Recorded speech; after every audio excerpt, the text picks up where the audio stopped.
2022, just a month ago, was our 11th anniversary. We are completely off-grid. We do solar, rainwater collection. We have solar thermal heater for the winter to heat our house. We have wood-burning stove, a big high-efficiency wood-burning stove with a catalytic converter, and biogas system. We have goats, chickens, all sorts of gardens, vegetables. We have a big fruit orchard with that we've planted with peaches, nectarine, all sorts of stuff we have going on there. So that's what the first part of this talk. I'm just going to talk about how we do things, how we do it legally, somewhat legally. One thing, rainwater collection. Just close your eyes. Nothing to see here. And then I'm gonna let the good doctor talk a lot about the biogas system because Finn and I, this is a main huge component and asset to our off-grid lifestyle. So 11 years ago, or longer than that, 13 years ago, my wife proposed to me. She asked me, she said we had been dating 2 years and I was wasting her time. She wasn't going to live her life dating a guy. She wanted to build a future with a guy. I'm sure some of the people out there know what I'm talking about. And so she proposed to me. And I told her to show me the ring. And she did. She had a hose clamp from Home Depot, put it on my finger, had a little wrench, tightened it up, and the rest is history. But what happened is we built our house on an 82 acre timber tract property that we had, and we got these things called eastern pine bark beetles. Eastern pine bark beetles. They infested our crop. It's just rows and rows of planted pine for pulp for paper products. And the only way to get rid of those things, GNR came out, Georgia Natural Resource, and I'm like, yeah, you got eastern pine, bark beetles. And I'm like, great, what do I spray them with? Can I buy it at Office Depot or Home Depot, or do I got to get an exterminator to come out? And he was like, no, you got to burn all your trees. And I'm like, what? And he goes, yeah, you got to burn all the infected trees. You got to burn every tree within 50 feet of the infected area, and then you have to clear cut everything else, and then we have to notify all your neighbors who have planted pines. And so I became the bad guy of Dexter, Georgia, where men are men and sheep are nervous. No laughter on that one? Okay, I'll work on that one. You got it. All right, cool. So what we did was we had our house lifted, our cabin, we live in a foundation tiny house, not a tiny house on wheels. And we had it listed by this company, and this logistics transport company moved it to another property of ours. And when we did that, we were just going to go on grid again like we were on our other property. And then we made a couple of phone calls and we started finding out things. Georgia Power, to get power to our cabin, we were going to have to cut a bunch of trees down. It was going to cost like about $5,000 to have somebody come and make this power line thing, so the power company could come in and charge us money to put in power poles through our land. It was like $12,000 or so to put in a septic system because we're right on a 19,000 surface acre lake. We have a natural spring and 2 creeks on our property that feed into this lake. And this thing's 347 miles of shoreline, but my little teeny spring and 2 creeks, because they are natural access water sources to this monstrous lake, we weren't allowed to put in a septic system unless we spent all this money for these pumps and things, so the drain field wouldn't get to the lake. So I looked at my wife and I said, tell me about this off-grid thing you want to do. And that's how we got started. We started off with a couple little solar panels we bought off of Airbnb or off of Amazon. We got a composting toilet, Nature's Head, great composting toilet. And so we started doing things little by little. But the one thing we realized really quick, when you have a composting toilet and you're off-grid, you've got human waste to deal with. And it's like, what do you do with this human waste? So we were forced into humanure composting, which is no big deal. We turn our human waste into soil after about 18 months. It's black dirt. I don't put it in our vegetable gardens. I know what my wife feeds me. I know how bad of a cook she is. My now reclaimed poo is not getting next to my vegetables. So we started just using it around fruit trees. For some reason, I can handle that, but I can't handle it next to my tomatoes. We started putting it around, like, just bushes and stuff like that. Soil, call it a day. It was no big deal. But then we got this system, and everything changed. We then started recycling our human waste and our goat waste, our goats, their scat, and we started feeding the system. And what happened is we suddenly had a source of fuel that we weren't paying any money for. Sure, there's an initial upfront cost, and I'm not a salesman for them, so I'm not here. I don't have a horse in this fight or a dog in this race if people are interested in these systems. So you will find every YouTube video, every TikTok video, every interview, if Finn and I mention a product, a company by name, it's because it works. If I say something like, we have an inverter for our solar system, I'm not going to tell you the name because we've only had to have it replaced 3 times. But yeah, so this system now is our source of cooking fuel. We just used propane last week for the first time in over a year, and that's because that big freeze that hit the whole nation, the cold weather shut our digester down. We didn't have the proper heating source inside for those low temperatures. So, but like South Florida and Georgia, Alabama. Why do I say Alabama like that? Isn't that strange? It just comes out. The South, the Southeast, the Midwest, when it's in the lower altitude locations, you're not way up high in the mountains and stuff. These things are awesome. And like I said, we have 2 of these, you can take your kitchen scraps and put it into it. You can put meat in this. It's not like composting for your garden. I mean, you can put all, and I'm going to let the good doctor talk all about that. But when we first started out, we started out solely based on a financial decision by me. I did not want to spend $12,000 for a septic system.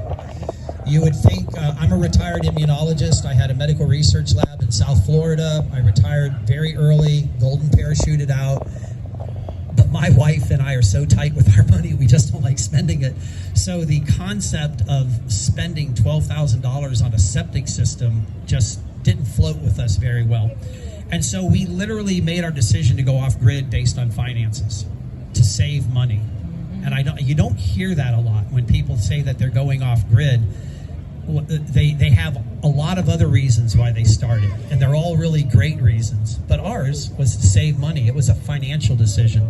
So when somebody comes to me and says, and I'm going to use the digester, well, you got to spend money for one of those things, and they're not as expensive as you think. I think that basic unit, like what we have, they're like $735 or something of that nature. But I didn't have to spend $12,000 for a septic system. So to me, it was a financial decision. We started doing solar. Anything you want to do wrong with solar, I'm your man. I'll tell you how to screw it up. I'll tell you how to do it wrong. Do not do what I do. I am like an overweight doctor who's telling you as he or she's smoking a cigarette how you should be healthy. You don't do what they do. You just do what they tell you. I'm the same thing with solar. First thing I tell you about solar, anything Amazon recommends, everybody who buys this solar panel buys these batteries. Any kids? BS, okay? It doesn't work that way. So we bought a 100-watt Renogy solar panel off of Amazon. And then Amazon recommended a solar controller and an inverter and a battery. And we hooked this whole thing up. We got power, man. We're ready to rock.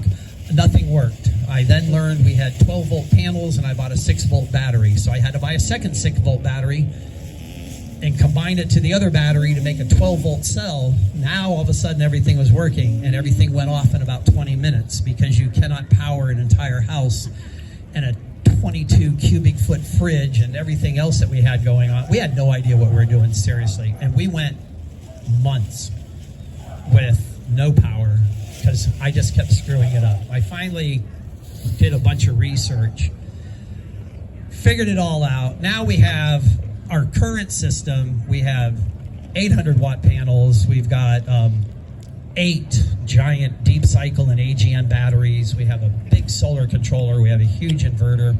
And so what happens is your solar panels get all the energy from the sun. And then they send it to this thing called a solar controller. And what the solar controller does, it regulates all that power to your batteries so that you don't melt your batteries and catch batteries on fire. Remember when solar started becoming really mainstream, like 80s, 90s, like only hippies, we were doing it in the 70s and 60s. And then all of a sudden, Biffy, Muffy, and I, we've got solar on our house now. And then you were hearing about people having house fires. It was because their batteries were melting, because people who, like me, who didn't know what they were doing, were trying to do it for a living. They weren't putting the solar controller between the panels and the batteries. Once your batteries get to a certain level, the solar controller then decides no more power to the batteries. We had ours going directly into the batteries. We were cooking things, melting wires. It was crazy. Then we got a cheap controller. Believe it or not, there's 2 types of controllers out there. Really good ones and really bad ones. The really bad ones are for people like me who want to save money and are cheapskates. They only pass about 60 to 70, 73% of all the energy that the panels are collecting to the batteries. A nice expensive one, a good one. And when I mean expensive, I mean a couple of $100. I don't mean like thousands of dollars, a couple of $100.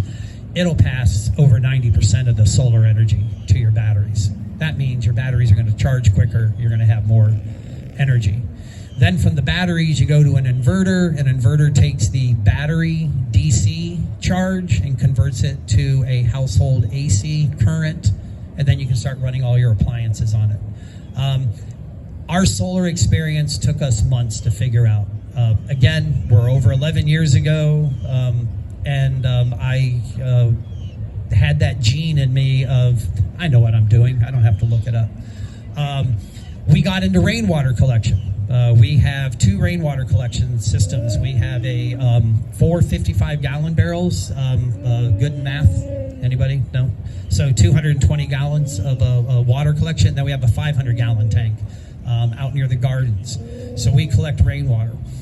We drink our rainwater. We have 2 Berkey filters. If you're familiar with the Berkey filters, we have the big 6-gallon one, and we have the smaller 3-gallon one. We just use those to filter our rainwater, and it becomes the best drinking water you could ever have. It's as good as the water coming out of the natural spring on our property, because we test that. Our rainwater coming through the filters are great. These Berkey filters, they're manual filters. They're big stainless steel cylinder drums that sit in your kitchen, and then you pour the water in through the top. It goes to a series of charcoal and other filters, and then fills the bottom portion. Turn the spigot, you got water. It's so simple, manual but simple. We have a solar controller, or a solar thermal heater. It's this big giant panel on the south side of our house that has vents going into our house. It sucks the cold air out of our cabin, sucks it into this big giant 4x8 panel that's about 6-8 inches thick. And the air inside that panel heats up to about 260 degrees. Even on a day when it's 30 degrees outside, if you have sun, that panel the air inside gets really hot. And then another solar panel on top is what has the fans, and it's sucking the cooler air out of the cabin, makes it go down in this big old solar thermal controller, and then pumps it all back into the house. So during the day, on cold days, we get heat from that. How many people have seen our beautiful, beautiful greenhouse bathroom? Anybody seen our beautiful? Okay, all right. It's a Pinterest moment at our house. We have a greenhouse bathroom connected to our tiny cabin. It's got a clawfoot tub. It's got our composting toilet. It's got banana tree, all fenced tropical fruits, tamarinds and mangoes and stuff like that, all growing in there. But it also serves for transient heat. And what happens is the greenhouse during the day, even on the coldest days out there, it gets hot as pudding, and a good hot.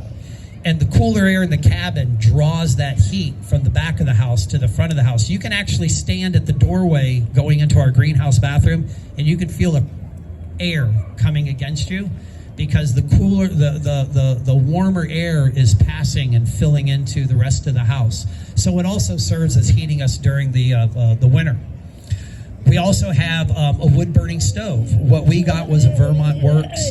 It's like a $3,000 stove. We found it online for $500. Somebody was selling it. They bought it. They couldn't use it, so we got it. It has a catalytic converter in it. Our old wood-burning stove, we just fed wood to it all winter long. You would load it up with wood, go to bed at 2 in the morning, and at 4 in the morning, the house was 30 degrees because it all burned away. This stove we've been using for the past 4 winters. I can load it with a couple of pieces of wood and go to bed at 11 o'clock. And at 6 in the morning when I get up, the house is still warm. This thing's still producing heat. We just, Finn and I, as we've been going, we have just come to realize that for us, living off grid, it's not those beautiful moments that people post the memes and stuff on Instagram, off grid, and they're there with their Tommy Hilfiger outfit and doing whatever out there in the woods with cool boots and posing with an axe. It's a lot of work. I'm cutting wood from fallen trees in the heat of Georgia summer, July and August, so we have enough firewood to get through the winter. We don't cut trees. There's enough natural wood on our property to have firewood. But it is so worth it. When we lived here in Florida, we lived in South Beach. We had 3 houses, 5 cars. We had a house in London. We lived a totally different lifestyle, and it was a very unhappy lifestyle. It wasn't a fun way to live. It was always uptight, always stressed, it didn't matter how much money we were making, we always wanted to make more. It just wasn't a fun way to live. I woke up in 2009, beginning of June 2009, from an induced coma at Hollywood Hospital, Hollywood Memorial. I had fallen and bashed open the whole back of my head. They had to put me in a coma to reduce the swelling on my brain. And as I came out of this whole thing, I had to learn to, sometimes you'll hear me stutter, sometimes you'll hear me stop mid-sentence. When I'm talking to people, I don't look at people in the eye anymore. Don't know why. I just look off in the distance. I had to learn to talk again, had to learn to walk again. It was a whole new process. And during that transition time, I weighed over 300 pounds. I was 16 inches bigger in my waist than I am now. And I was laying there in that hospital bed, and I decided, this is no way to live. This sucks, And so I decided at that moment, laying in this hospital bed, I want to do something different with my life. And Finn, God bless her, she saw through the job of the hut that I was, and she was like, I want to be part of this journey with you. And she just started coming up with all these ideas, and it taught me a valuable lesson. It taught me that if I can change and do whatever I want, I can just make a decision and say, I don't want to do this anymore. I want to do something different. Don't like your job. Go home and unload on your partner about how bad your boss is. Maybe have a relationship with a child that, I'm speaking from personal experience, with a child that you wish was better as adults and stuff of that nature. And I found that all of these things were easily fixable. It just took time and a decision to change. And so the very first thing I decided was I was going to be able to walk down this hallway and touch a red line at the end of the hallway. They said that was my goal for walking. And that was my first goal. And then my next goal was to get out of that damn hospital. Then my next goal was to start taking walks and not just open my back door, let my dog poo in the back door, and then let the landscaping lawn folks deal with my dog's mess. I started taking my dogs for walks. I stopping at the mailbox when I pulled onto the property to reach out and get my mail. I started parking the car up at the house and then walking back to the drive. And that was a big thing because at 306 pounds, 308 pounds was my highest weight. It was hard to walk. And I started doing all these little things, setting all these little goals. And all of a sudden, things just started changing. And us leaving and going up to the Georgia woods and going off grid has been the most fascinating experience in my life. I'm happier for it. I'm healthier for it. There is something very, very therapeutic and beneficial about the fact that I can take my poo and put it in that thing, and I can cook my dinner that night. And I know that sounds a little weird, but and FYI, this thing doesn't smell like poo. Okay, there's no scent from this thing. That's a common question. Do your burgers smell like farts? And I'm like, no, they don't. They smell like burgers. So I don't know what kind of burgers you cook, but, you know. So the point of my little dog and pony right now is to share everything that we're doing, that we've been able to accomplish for ourselves. Going from big city environments, South Beach and London, to 16 acres up in the Georgia woods. Our nearest neighbor is, like some sketchy deer. I've got a pervy chipmunk out there, I think, and some coyotes that like to howl at the middle of the night and terrify my wife because she thinks they're all going to come and eat her chickens. No, seriously, she'll step out on the front porch at 2 a.m. and start yelling, thinking she's going to scare away coyotes. And so what I want to leave you with before I introduce the good doctor is that never say never. Never think you're stuck in a rut. Never accept being stuck in a rut. And always think about like, oh, you know what? I live in a condo. I live in a house. I got a 30-year mortgage. I'm not going to change this. I like being here in Pinellas Park. I like being next to St. Pete Beach. Take a 5-gallon bucket in the shower with you. And when you're taking a shower, let that water run into the 5-gallon bucket. Use that 5-gallon bucket to flush your toilet. There, you've just done something off grid. Okay, I mean, it's as simple as that. It is. Use that 5-gallon bucket to water your grass. Our gray water from our bathtub and sink and in our cabin goes out to our garden, and it just waters our garden. We have the healthiest looking blackberries and raspberries on that side of the garden from the constant gray water that we put out there. So never say never on anything. If I can recover from that injury and stand here today and talk and make sense, I honestly believe that almost anybody in the world can accomplish something better. I know there's exceptions, but I think almost anybody in the world can accomplish better. And I have friends now. Back in the day, I never had friends. I had a lot of business associates, but nobody that I would call a friend. I had business people, and I burned through relationships like, a cup of coffee in the morning, just gone. You just go through those. And now I am here with this wonderful lady. We're going into our 14th year. I've never dated somebody, let alone been married to somebody longer than a year. So just changing our lifestyle has changed our lives. And I would really wish that on you. And so with that all said and done, so the HomeBioGas system here, you'll see videos of my wife. We're just like cheerleaders for this company. Tracy here, I met Tracy at one of our tiny house festivals in March 2017. Yes, there you go. And I was fascinated by this thing. And we were like in the beginning of our home. Well, we were like midway to where we are now.